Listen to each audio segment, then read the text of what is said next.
Bonsoir à toutes et à tous et bienvenue dans cette session d'information sur la télévision Labari. Nous sommes dimanche 19 juin 2016, 14e jour du mois béni de Ramadan. Un mois au cours duquel il est conseillé aux jeûneurs de débuter le jeûne à l'aube avec des aliments énergétiques afin de mieux préserver leur santé et faire recours à des spécialistes en cas de problèmes sérieux constatés. Je vous propose à cet effet de suivre ces quelques conseils du nutritionniste Dr Abdelrazak Bello. Ces aliments qui contiennent de l'énergie, comme les céréales, sont à privilégier au moment à l'aube. Lorsqu'on veut jeûner, à l'aube, il est préférable de consommer des aliments, des céréales et des tubercules. Ces céréales et ces tubercules, comme je l'ai dit, sont des aliments énergétiques, mais l'avantage de ces céréales et tubercules, c'est que ce sont des aliments qui vont libérer leur énergie lentement. Donc en libérant leur énergie lentement, ça permet aux jeûneurs de pouvoir mieux tenir dans la journée. Donc vous avez l'hypoglycémie ou des vertiges qui peuvent être fréquents pendant le mois de Ramadan, ce qui fait que les mouvements brusques peuvent entraîner des vertiges. Donc pour éviter ce genre de situation, comme je l'ai dit, il faut privilégier les aliments riches les aliments à base de céréales, les aliments comme les tubercules qui vont favoriser notamment la libération d'énergie lentement et ne pas privilégier les aliments comme les sucres rapides, notamment les boissons. Maintenant, il y a des particularités pendant le mois de Ramadan, notamment pour certaines pathologies, notamment pour ceux qui souffrent de diabète.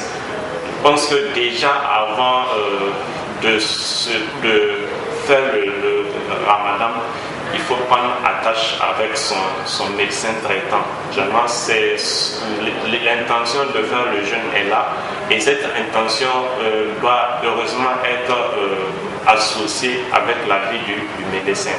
Donc, pour toutes les personnes qui souffrent de pathologie, le premier conseil que je leur donnerai avant de s'engager dans le Ramadan, c'est de prendre attache avec le médecin. Et lorsque on commence le Ramadan et qu'on sent qu'il y a des perturbations, naturellement, il faut également prendre soin avec son médecin traitant, parce que comme la religion le dit, il est bon de jeûner, mais il n'est pas bon de jeûner si on sait que cela peut entraîner des troubles au niveau de la santé, des troubles qui peuvent entraîner des complications. Le 10 juillet prochain sera organisé au stade général Séni Kounché de Niamey un meeting de soutien aux populations de la région de Difa affectées par les attaques de la secte islamiste Boko Haram, mais également aux forces de défense et de sécurité engagées pour lutter contre cette secte islamiste. C'est à l'appel de plusieurs organisations de la société civile qui ont rendu public à cet effet ce matin une déclaration résumée pour nous ici par Abdul Nasser Seydou et Michel Deji. Pensons ainsi à l'économie de Difa, mise à rude épreuve. Pensons aux populations déplacées, dépourvues de logement, de soins de santé, de nourriture et de l'eau potable. Pensons aux enfants de Difa qui ne vont plus à l'école. Pensons à tous ceux qui pratiquent les activités agricoles à Difa et qui n'arrivent plus à les exercer. Les structures signataires de cette déclaration sont le MPCR, le CODAE, le RASCONI, ASSO-EPT, Cause et Open Niger. Un nouveau front commun d'acteurs de la société civile unis pour dire non aux atrocités de Boko Haram sur le sol nigérien et leurs conséquences, et oui à l'unité nationale. Les nombreuses victimes sont les populations civiles, notamment les femmes, les enfants et les personnes innocentes. Ces attaques aveugles ont provoqué le déplacement de 50 000 habitants vers des zones plus sûres, avec des besoins urgents, dont des débris, de l'eau, de la nourriture et des soins médicaux.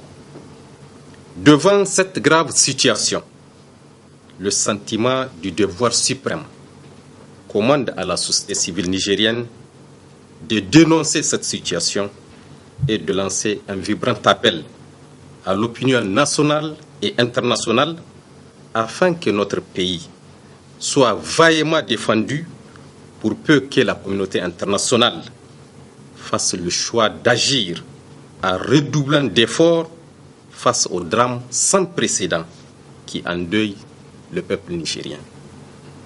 C'est donc d'une mobilisation sans précédent que le Niger a besoin. Ainsi, compte tenu de tous les événements odieux qui menacent même l'existence des populations de Difa, la société civile nigérienne décide d'organiser un grand meeting de soutien aux populations de Difa et aux forces de défense et de sécurité FDS le samedi 2 juillet aux portes du stade général Séné-Kounché à partir de 8 heures. Une manifestation pacifique en faveur de laquelle les organisateurs appellent à une participation citoyenne forte dans le souci de contribuer avec détermination et constance à la recherche de solutions durables pour les populations de Difa.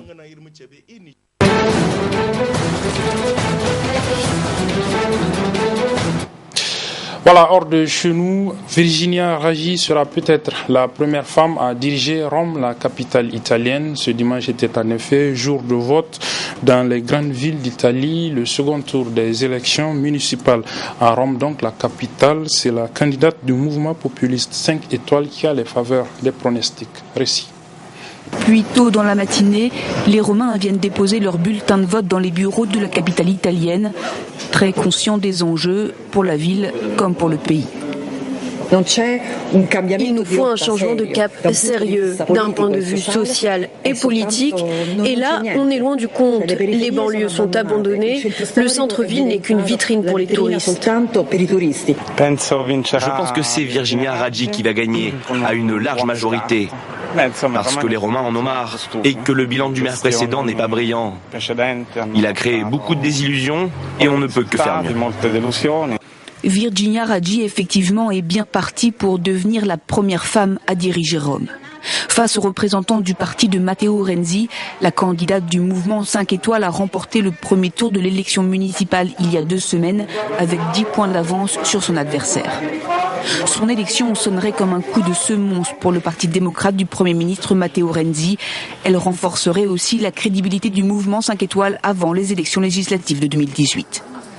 Fondé en 2009 sur le rejet de la classe politique traditionnelle, le mouvement 5 étoiles du controversé Beppe Grillo est aujourd'hui le 2e parti du pays. Rome n'est pas la seule ville à surveiller. Le parti du Premier ministre pourrait perdre Milan, la capitale financière du pays. Il est aussi à la peine à Turin et Bologne. Depuis des semaines, le Premier ministre tente de limiter les enjeux de ces élections en répétant qu'elles n'auront pas d'incidence sur son gouvernement. Sa priorité, le référendum prévu en octobre sur sa réforme constitutionnelle. Mais de mauvais scores pour sa formation aux législatives pourraient peser sur sa campagne pour le référendum. Au Royaume-Uni, la campagne pour le référendum pour le maintien ou non du pays au sein de l'Union européenne a repris ses droits aujourd'hui après 3 jours de suspension suite au meurtre d'une députée travailliste. Partisans et opposants donc à ce maintien se sont relancés à 4 jours du vote. La campagne pour ou contre le Brexit a repris son rythme de croisière après 3 jours de deuil et d'union nationale. La bataille entre les deux camps devrait être désormais plus apaisée. C'est par journaux du dimanche interposés que les chefs de file des anti- et des pro-Brexit s'affrontent et affûtent leurs derniers arguments. Dans le Sunday Telegraph, le Premier ministre met les Britanniques face à un choix existentiel sans retour possible. Dans le Sun on Sunday, Boris Johnson, le principal porte-parole des partisans d'une sortie de l'UE, martèle que les Britanniques ont une occasion unique de reprendre le contrôle. Lors d'un meeting avec ses partisans, il a de nouveau fustigé la mainmise de Bruxelles. C'est un système où 60% de nos lois sont dictées par Bruxelles. On a un leadership européen indifférent aux difficultés provoquées par l'euro. On est enfermé dans un système où on ne peut même pas conclure des accords de libre-échange. Côté pro-européen, les arguments seront développés dans des débats télévisés toute la journée. Par David Cameron, qui répondra aux questions du public en direct sur la BBC dimanche soir, et par le ministre des Finances Osborne et le leader du Parti travailliste Corbyn. Quant au sondage, les analystes restent reste prudent. L'impact du meurtre de Joe Cox sur l'issue du référendum de jeudi est encore incertain. Le premier sondage effectué depuis le drame, conduit par l'Institut Survation, place le maintien dans l'UE en tête avec 45% devant une sortie à 42%. D'autres précédentes enquêtes concluaient l'exact résultat inverse. En moyenne, les sondages donnent les deux camps au coude à coude. Enfin, en Irak, l'armée lutte à Fallujah contre les derniers combattants de l'État islamique après l'annonce de la reprise de cette ville aux combattants de ce groupe international terroriste par les forces irakiennes. Mais un peu au nord, dans le nord du pays, c'est plutôt les combattants du même groupe État islamique qui gagnent du terrain. Récit. Ces membres des forces spéciales irakiennes tirent en direction de djihadistes encore retranchés dans la ville de Fallujah. L'armée s'efforce de déloger les combattants du groupe État islamique de leur dernière poche de résistance. Elle avance petit à petit. Pour le commandement, il ne sert à rien de se précipiter. Nous devons protéger la vie de nos soldats. Il vaut mieux être prudent. Fallujah a été contrôlé par Daesh pendant 2 ans et demi. Alors 1 ou 2 jours de plus, ça ne change pas grand-chose. La perte de Fallujah, une défaite pour l'organisation de l'État islamique, mais plus au nord, à Makmour, les djihadistes reprennent du terrain. Leur avancée a poussé plus de 3000 civils à fuir. Ils sont venus dans ce camp trouver la protection des peshmerga kurdes. Lorsqu'on a commencé à quitter nos maisons, ils nous ont poursuivis.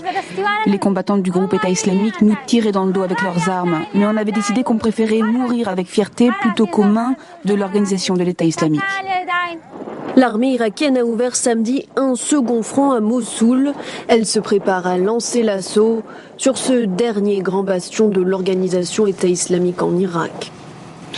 Voilà, c'est la fin de cette édition, mesdames, messieurs. Merci de l'avoir suivi. Les programmes se poursuivent sur la télévision La Bari. Au revoir.